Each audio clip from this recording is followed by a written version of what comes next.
The Flin Flon Bombers and Battleford North Stars, first two teams to clinch a playoff spot as we go down the stretch drive in the Saskatchewan Hockey League, Saskatchewan Junior Hockey League, I should say. The commissioner of that fine league establishment is Kyle McIntyre, who joins us down the line from Swift Current this morning.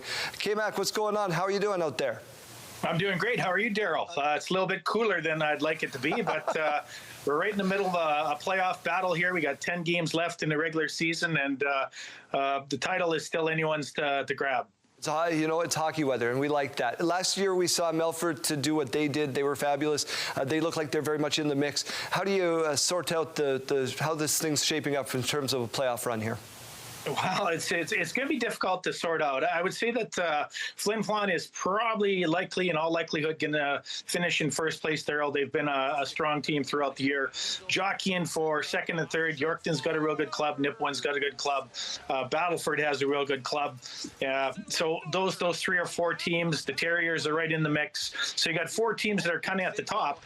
And then you got probably another 6 or 7 teams battling for the last 4 playoff spots. And so really there's about 1 point that separates 6 from 10, and that's really where the battle is. And it just seems like every night you have a game, position in the league standings can change. And so right now, we're looking at, if the standings stayed exactly as they are today, we would see a couple of geographical battles. We'd probably see Estevan and Weyburn face off in the first round. We'd probably see Melville and Yorkton face off in the first round.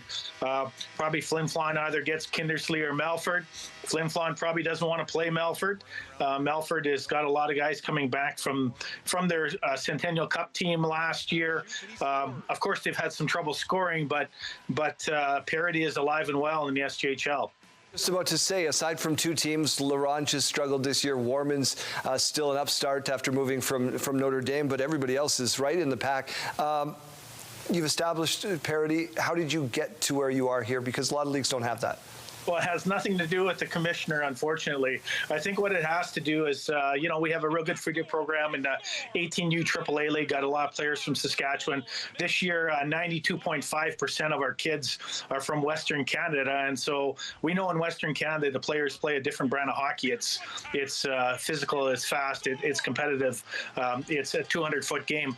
This year, we're happy, Daryl, with WCDM. We have about 50% of our kids are from the province of Saskatchewan, which is always great as well. And a lot of kids grow up in these small towns in the SJHL, idolizing the players that they watch as they grow up, and they become those kids and become a role model for the next generation. And so it's really fortuitous for us that we have a lot of good competitive balance, a lot of community support, and some wonderful hockey.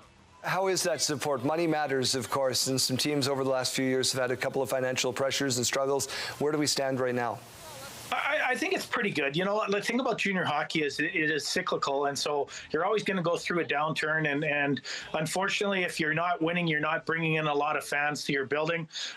Warman has actually done pretty well, Daryl, this year. They have a better record than what Notre Dame has, and they still have 10 games left. And they're probably averaging about 750 to 800 fans a game, which is a lot more than what we had in Wilcox. Laurent, they're probably averaging about 500 a game. They switched arenas, which is really help their attendance, and they're growing that fan base and really in effect in that new community. And so our attendance has been pretty good. Usually when it's super cold or it's harvest, we don't see really good numbers, but come the last couple weeks of the season and playoff time, it really makes up a gap that maybe some of the teams might have from earlier in the year. I chuckle because Warman, great support, and in Notre Dame, not to slag on Wilcox because I love the town, but you could announce the attendance as Bill, Sally, Sue, and Joe. Thank you so much for doing this. We look forward to the playoff, an exciting playoff run, and we'll have you back on when playoffs get set, okay? All right. Thank you, Daryl, for your interest.